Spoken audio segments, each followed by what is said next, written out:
Well, greetings and welcome to this conversation with the Medill School of Journalism, where we're going to look at a study recently released from Medill on the Chicago local news ecosystem and how much we can learn looking at that study about what else may be going on in the United States.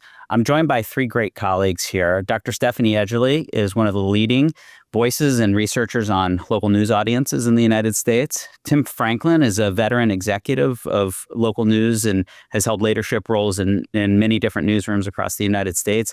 And Yazmin Dominguez works with our local news accelerator here in Chicago and works with dozens of local news outlets. And so I think we're going to hear from Yazmin about some examples that point to the findings that Dr. Edgerly and Tim have in their study. So let's first start out, Stephanie. Tell us a little bit about the methodology, just so we have an understanding of the data that we're working with here and how rigorous the research is.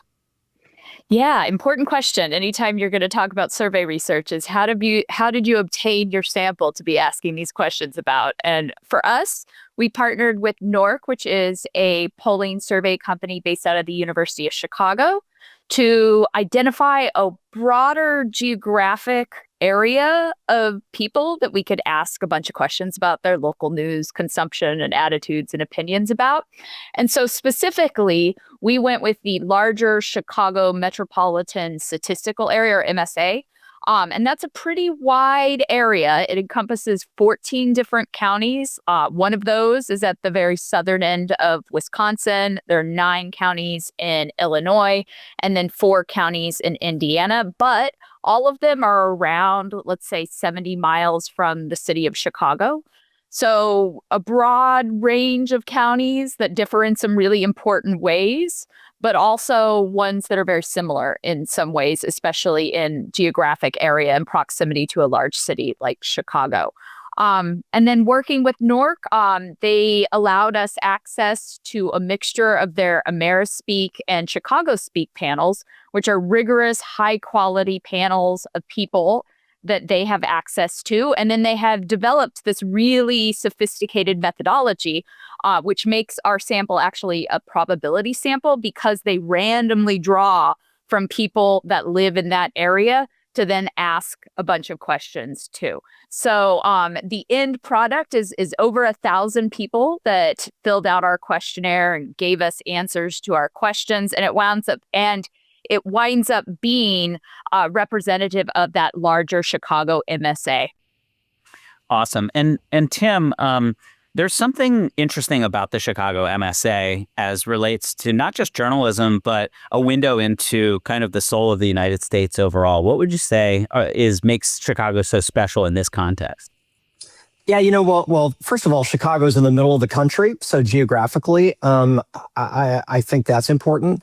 But also, this, as Stephanie said, this is a 14-county survey, and it includes the city of Chicago. It includes the inner ring suburbs around Chicago. It includes exurban areas around the city, as well as rural counties that ring Chicago. So you have a mixture of folks that I think in many ways represent the rest of the country that help make this a bellwether for Chicago and for the United States. And, we had some discussions internally about, do we want to do this survey a second year in a row? Would the results be all that different? And just to add to what Stephanie was saying about the methodology, boy, am I glad we did.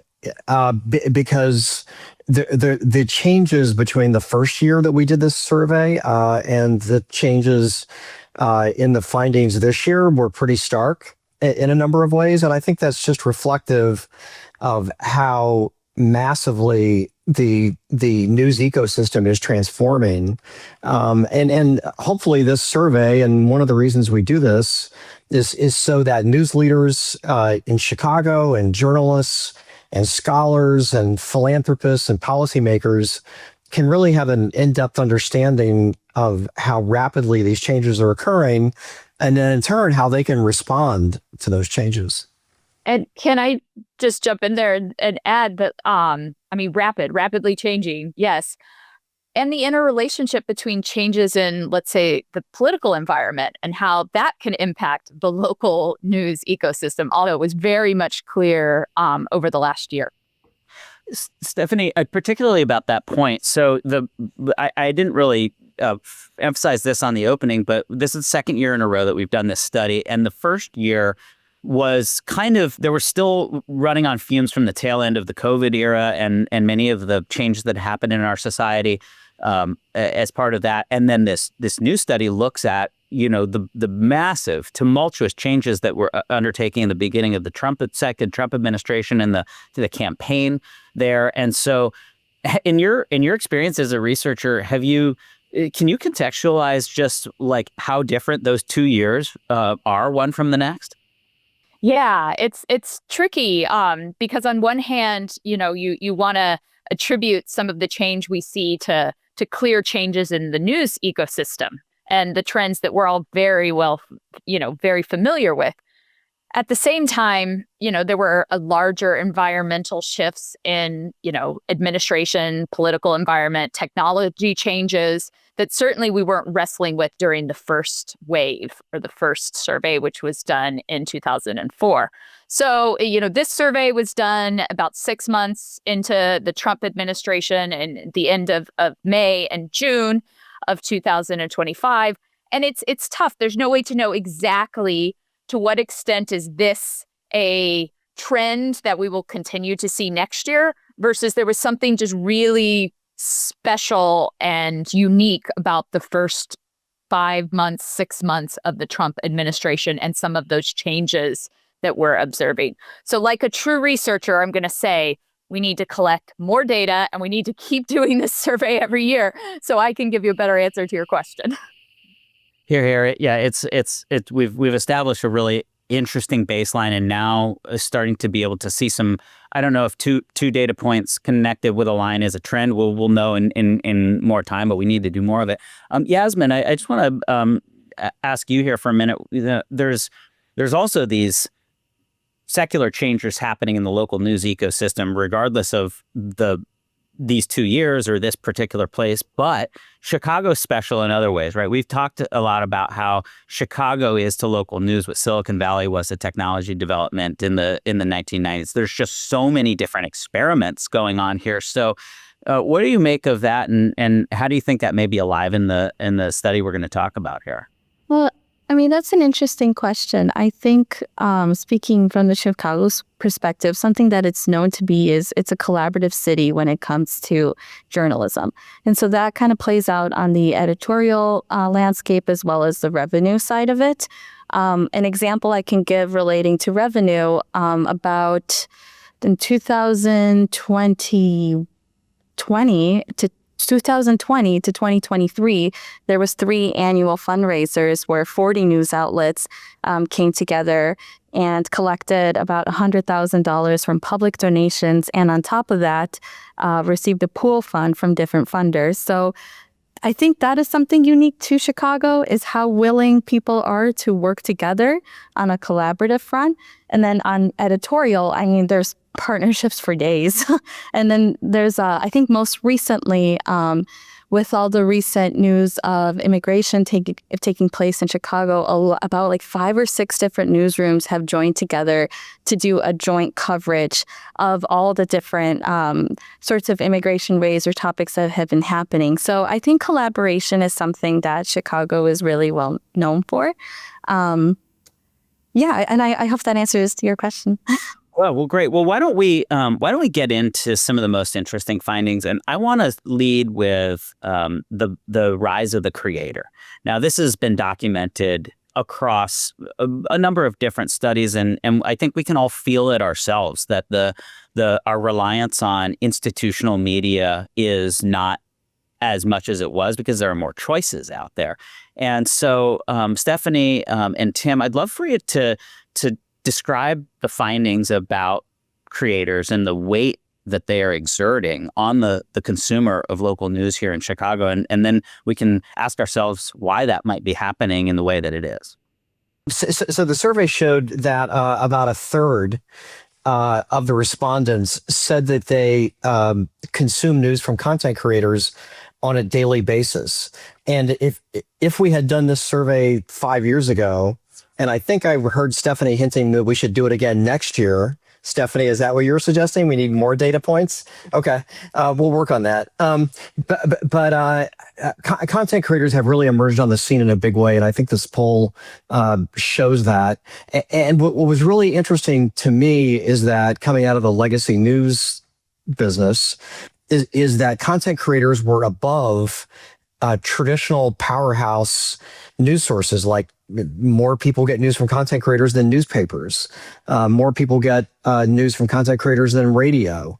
And so the findings just blew me away. And I think it also shows the power of individuals in this new ecosystem. So effectively what that result means is that individuals now have the ability to build audiences that are larger than those of, more than a century-old legacy news outlets, right? And so you talk about disruption of the news industry. I can't think of a statistic or a time that would indicate that more than these findings on content creators. And so it raises all sorts of questions. I could talk about this all day. I won't. But one of the interesting ones, I think, for legacy news organizations out of this finding is what can they learn from content creators? Like what is it that they're doing that is drawing in an audience to the degree that it is? Is it personality? Is it authenticity? Is it the fact that it's more conversational? It's not in traditional inverted pyramid type storytelling. What is it that's a magnet for consumers? And so I think that there may have been some publishers and editors who saw that finding and said, "Whoa, what is this?" And I understand that impulsive reaction, but I think the next reaction maybe should be, okay, well, what do I need to learn from them? I think this is a good moment too. I'm going to put on the screen here an example of a content creator that exemplifies the point that Tim, you just made. And this is Erica Eats Everything, who has 173,000 followers, that is based out of Chicago. And she travels to other parts of the world, other parts of the country, and kind of has a nice organized series of it. But I think if we just take a look and scroll through her page, the first thing you see is just delicious food, vibrant colors, her face all the time, a smile as well that makes her seem very personable. And I bet you that she has established trust and some sort of relationship with all her viewers too. So I just think this is one example of one young woman based out of Chicago that grew an enormous platform, and these numbers are huge, compared to other small nonprofit news outlets that are making their way. But I just think that she's a really good example of what a news outlet can strive for. Not to get too educational on us here, but there's nothing inherently mutually exclusive about being a content creator and being a journalist, right? And so that's one of the things I think we're wrestling with at a university that trains journalists is what are these skills that Yazmin was just talking about that make somebody successful? And then how do you start to marry them with some of those journalistic skills in storytelling and doing research and, connecting and knowing where a good story is? How can we both learn from people that are very successful, but also be leveraging and combining it with, acts of journalism and the traits and the skills that journalists are really good at? And if I might pick up on that, Stephanie, I know Yazmin, one of the examples that I think dovetails really nicely with Stephanie's point here from Borderless Magazine is this is actually a Medill alumna, Katrina Pham, and this is a person who is, as you said, that Stephanie, we don't have to have a mutual exclusivity here, and so this is a journalist working at a 5-year-old startup focused on immigration issues here in Chicago, but adopting and harnessing the power of the the creator, the personality, the vibrant colors, like we were saying, but also in the tone, in the language, in the it's really platform perfect what she's doing. And some of what Yazmin will talk about is like driving a level of storytelling and understanding of complex issues that maybe the traditional inverted pyramid would not have done. Yazmin, what are we looking at here?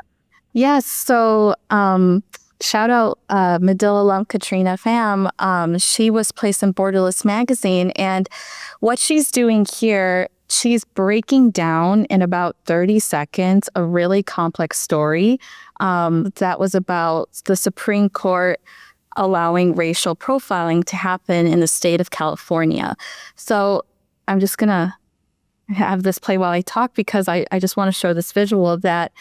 You can tell she has like outfit changes and each outfit change represents a different source in the story. So here she's a U.S. District Court judge. Previously, she was representing the farm workers, and then she was wearing a suit to represent the Department of Homeland Security. And so I just think in this way, she's breaking down this really complicated story and also giving more explanation to each stance and how each stance and each source relates to one another. And so I just think she does a really good job. And this is just one example, but if you go through Borderless Magazine's page, you will see her face pop up here and there, kind of making her a well-known reporter and a well-known presence on their social media. And here she is again. And check out that engagement, 900 likes right there. And I also just want to say too, that I think all her strategy is working because I definitely check out Borderless Magazine on Instagram, which is one way I usually get a lot of my news. On Tuesday, they had 15,000. Yesterday, they have 15.1 followers, and today they have 15.2. So each day they have gotten 100 new followers. So just another example right there of how this method is really where it's at. Yeah, and if I could add one more thing to that point, content creators, and our survey shows that for young people, and I'm constantly asked by news execs and people working in newsrooms about young people, right? Everybody wants to get a younger audience, and I think some of our survey findings sort of point to why that might be, but everybody's interested in sort of, in developing a better relationship and gaining a younger audience. Content creators and getting local news from content creators is the number one way that youngest age group of adults, so 18 to 29-year-olds, are getting local news. And in some of my other research, the biggest barrier that young people have with consuming news is this feeling like news is not made for me. I'm not seeing myself in reporters, in where they're from, what they're talking about, how they look, how they talk. And so what I think is so evident in the example that Yazmin was showing is sort of the evolution of how we're approaching journalistic storytelling. And it's not necessarily that credibility and trust comes from a blazer and a tie and sitting at a professional looking television studio. I do think that works in some instances, and I'm not suggesting that we throw that away. But I do think younger people, especially for local news, where they're sort of seeing the streets that they walk and the issues that they face and the roads that they drive down, sort of want to be able to see themselves in stories. And they don't want to be talked to or at by someone that they don't connect with. And so that's where I think this trend in content creation really opens the door for different ways of communicating and storytelling in really innovative and compelling ways, like I think Yazmin just showed us. Yeah, and if I can also add to that point too, Stephanie, of that you don't want to be talked to or at, that's an advantage of posting on social media the way Katrina does, because there's a comment section where people can throw in their opinion or their thoughts, and then Katrina or the news outlet can respond to them in that way immediately, and they get notified about it on their phone. So I know that's also another very attractive thing about content creators and the way they perform. And I'm thinking about how sort of more trad news organizations can adapt their practice to be more like what we just saw to achieve the results that we were just discussing. And, I'm thinking of sort of if there's a continuum, something that's along the way, might be Charlene Reinhardt's Substack. Yeah. Yazmin. And, Right. so tell us the story of that. And, is Charlene a creator? Is Charlene a traditional news source? Somewhere in between? What do you see? Yeah, I would say she's somewhere in between. So Charlene Reinhardt is a South Side Chicagoan who felt empowered to start her own news organization, which she called Chicago Southsider, which started as a website, and then she found a lot more traction and luck as a newsletter on Substack. It's only a few years old, and she already has 30,000 subscribers, which is it's just insane numbers. Like, those numbers are so good, all from one person putting in all this effort. And something I want to share as well, we just launched a study for her earlier this month, and we only have a small number of responses. So 21 people have responded to that survey. And one of the first questions we ask is, are you familiar with the Chicago Southsider, its Substack, and its social channels? And all 21 people marked yes to that question. And that survey was sent out to her non-readers and people located on the South Side, which it's a small number, I'll give you that, but it's just astounding that compared to her 30,000 of subscribers that were all organic growth from her, and 21 people marking yes that they're familiar with her, that are people that are not subscribed to that Substack letter, just is a double whammy on the power that one person can have. Well, that's great. I'd like to shift gears here and talk about a few of the other key findings. Tim, specifically the topical focus that is in greatest demand. We witnessed a little bit of shift from 24 to 25, and I wonder if you could describe what that shift was and hypothesize about why you think that might have been. Sure. So when we did the survey last year, two of the top topics of interest to readers were makes me smarter about managing my money, and also makes me healthier. And this year, those two things were near the bottom, if not at the bottom, I think, Stephanie, of the topics in the survey.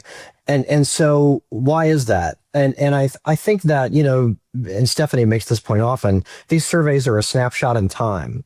And when we did the survey a little over a year ago, we were experiencing very high inflation, which probably was driving the number of people that were focused on money.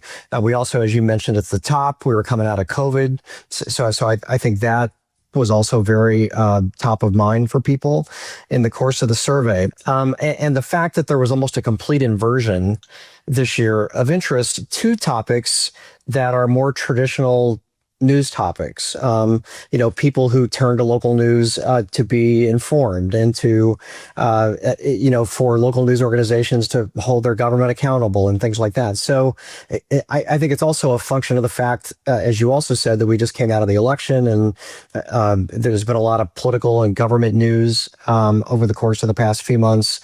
So if we do the survey again next year, it may be a different finding.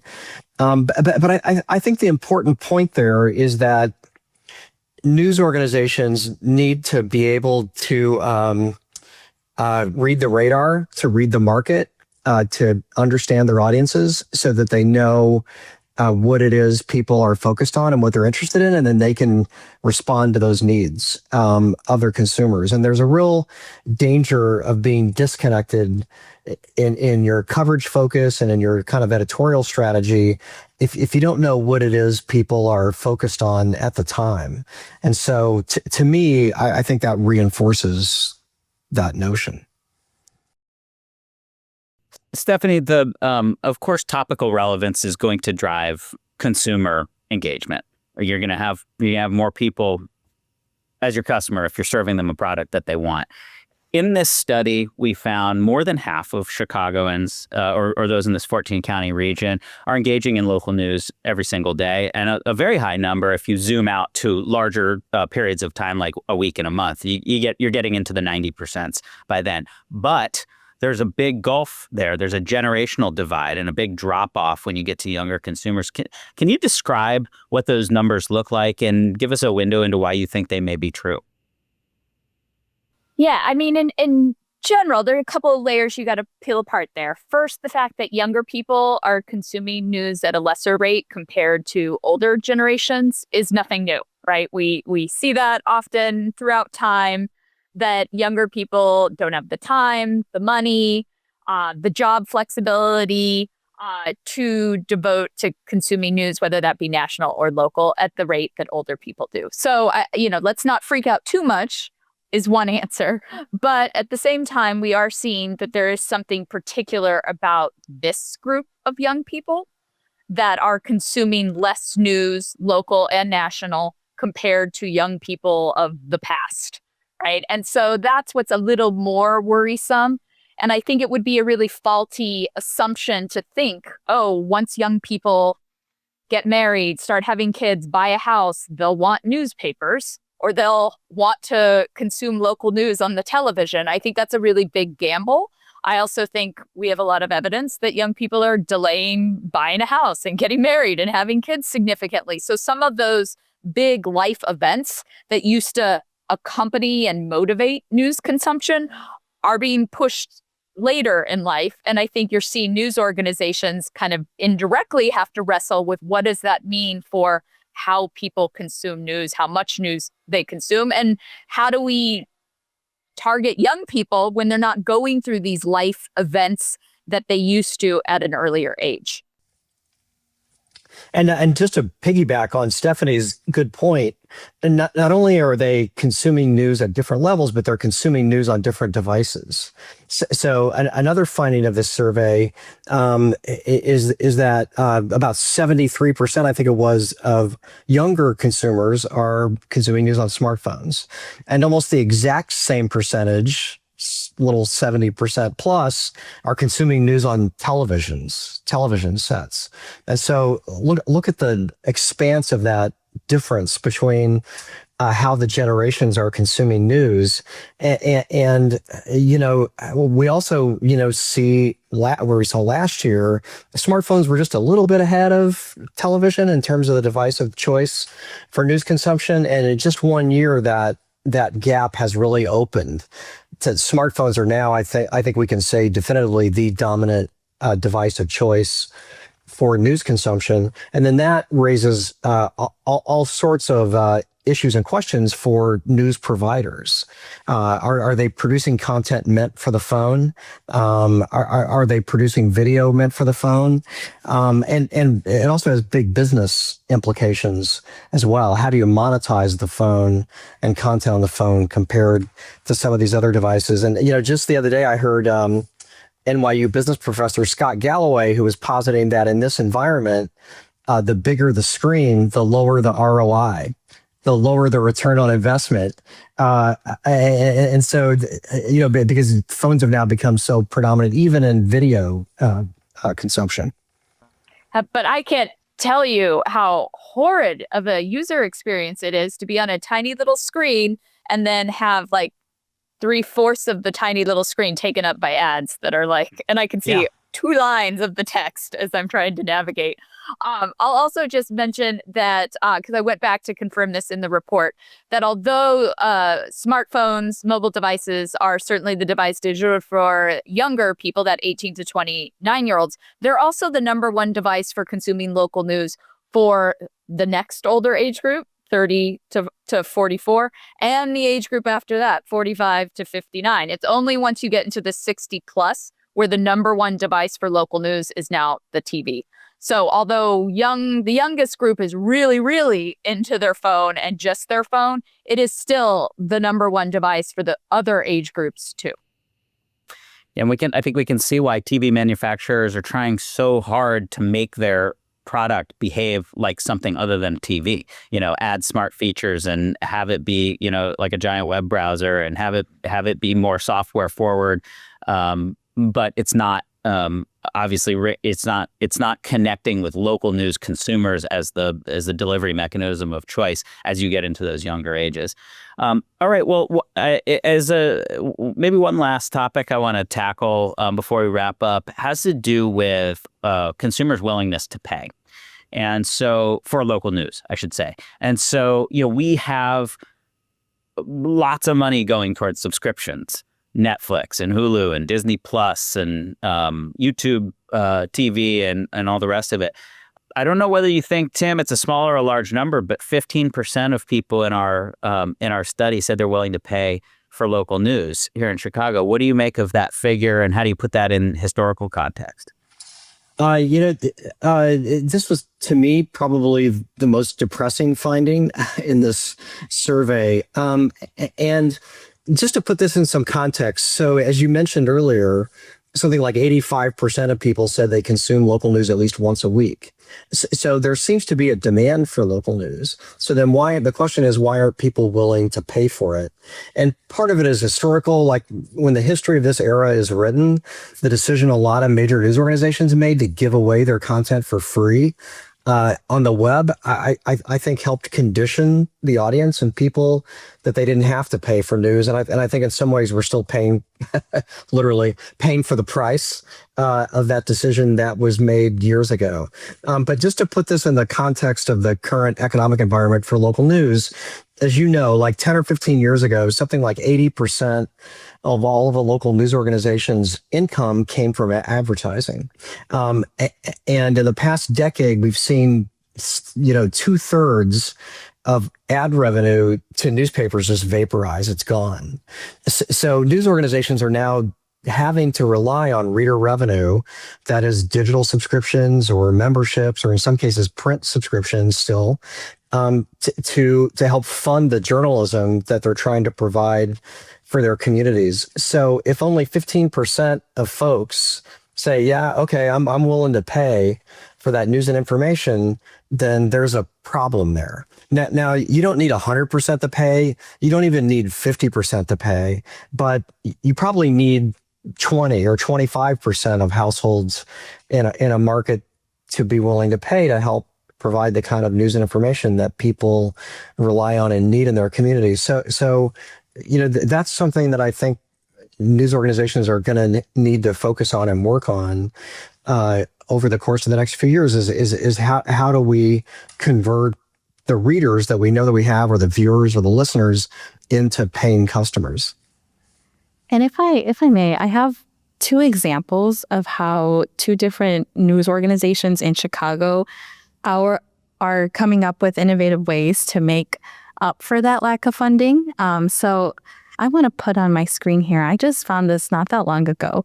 So our friends, the Record North Shore, is teaming up with the League of Women Voters in Highland Park to do a documentary film screening of Strip for Parts, which talks about the local crisis that journalism is facing. And so, they're charging $20 per ticket, and they're selling 150 total tickets. So although ad revenue is something that, journalism organizations are struggling with across the board, here's a creative way and fun way and engaging way that the Record North Shore is coming up with some funds. And then, of course, I always have to mention Block Club Chicago because I'm such a fan.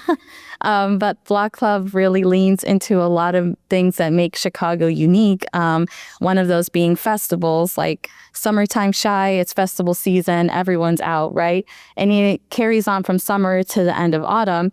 And so Block Club Chicago is partnering with some pretty big names like Half Acre, really well-known brewery here, and to do a block party. And again, block parties are really popular in Chicago. And if you just take a look at the sponsors at the bottom, sure, you got two foundations in there, but you also have Astound, and you have Dispensary 33, and then, you have a couple others there. So just a couple examples of fun and engaging ways that also involve their readers and community members that these two orgs are making funds. Yeah, I would say, I'm really pessimistic in I think there's a very low ceiling for the number of people you're going to get to pay or donate, be a member. Maybe, as Tim mentioned, the realistic number that we should shoot for is 20 or 25. But for me, I think, part of it is a society issue of how we think about news and whether it is a utility. And we're not exactly set up in a structure, the way our society is structured, to sort of support that. So I think exactly what Yazmin is saying, which is diversifying your revenue stream. It's not going to come from people paying. And our survey last year showed that people just don't think they should have to pay for news. And I think that's an uphill battle to try to convince them that they need to. And yes, they will subscribe to Netflix, and yes, they will do all these other things. But I think in general, you're not going to get a majority of your local population to think that they should be paying for news. So what are the other levers to pull? And I think Yazmin shows some really creative ways that you give people an experience and you develop partnerships and you allow people to go out and maybe they will donate, but they'll also get an experience that you can get some revenue from also.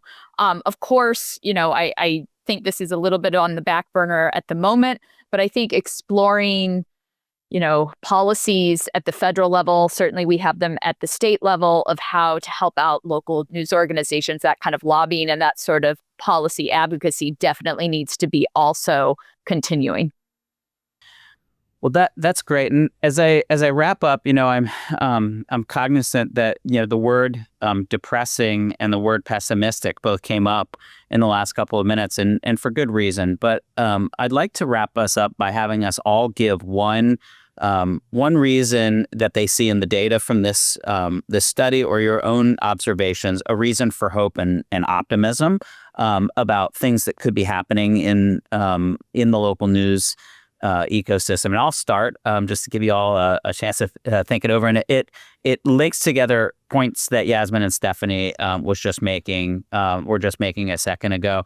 Last week, I went to a party for the Windy City Times, and it was it was a bar night. It was a huge fundraiser, and people paid $170 a ticket to get in, and the place was sold out. They were out of tickets. And this is kind of a slice of a community. It's geographically one neighborhood, many LGBTQ people across Chicago. But the fact that so people cared so much and were able to and willing to put so much money into an event to support a news organization, 40 years old with a mission specifically for the issues most important to them, told me there's a deeper reservoir of connecting those experiences that Stephanie was talking about with the content that Yazmin was talking about. So that one gives me hope. I think there's more there. Tim, where do you derive hope? A pretty recent example. We all heard that the federal government defunded public broadcasting a few weeks ago, and as a result of that, public radio stations here in Chicago and across the country have been making urgent appeals to folks to become members or to contribute. And I've really been heartened by the degree of success that they've had in being able to make up, certainly not for all of those losses, but for a chunk of those losses from their consumers and listeners. And, maybe it's because there was a sense of urgency around what had just happened. Maybe it was because public radio, was being really honest and forthright about the challenges that they were facing and the need for people to step up at that critical moment for their survival and for their ongoing sustainability. And I think we also saw in this survey that most people aren't aware that local news organizations are struggling financially. And so, that was an occasion for these stations to talk about how, no, in fact, we are going to struggle because of this action that came out of Washington. But the response from consumers here and elsewhere, I found to be really heartening. And yes, there are going to be some closures, and there have been some layoffs announced, but as we sit here today, this could have been a lot worse, and we'll see kind of how it develops. But that response, I think, was really heartening, and it shows the value people place on those outlets. Yeah, I think yesterday morning I was driving to the office at 303 and downtown, And I always listen to 91.5 RWVZ station on my way to work because I'm in the car for like an hour. So I might as well get my news while I'm driving. And yeah, I totally agree, Tim. It was like the first thing I heard them promote on the radio is just announcing their fall fundraiser campaign, because as of yesterday, October 1st, they were supposed to have $3 million in their bank and now they don't. And I love the delivery of how casual they said it, because they don't need to make it a big deal because it's already such a big deal in itself, right?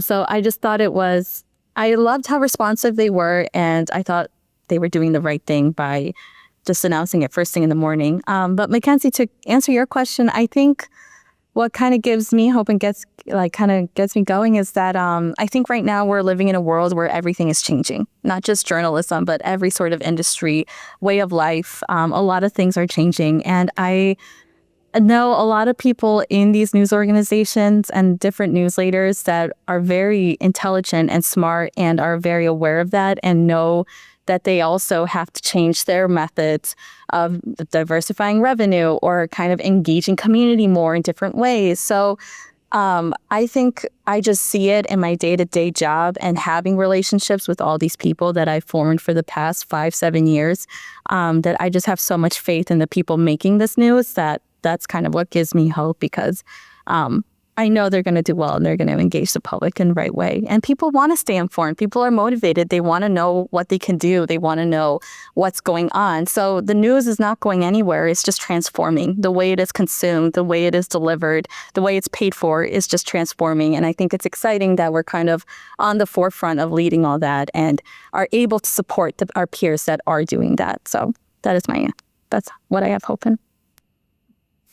I'll be really nerdy and maybe say what gives me hope is one of the specific findings in our report, which relates to news avoidance or lack thereof. And one of the discussions we had in putting together the questionnaire was, how does local media and local news fare in terms of news avoidance? We hear a lot about news avoidance at the national level and how many people are just turning away and fleeing from news because it's all so bad and nobody wants to, be depressed, and it's too tiring and it's too stressful, too negative. And all of those things may be true, but we're seeing that people aren't feeling the same way for local, that there's still this idea that local is important.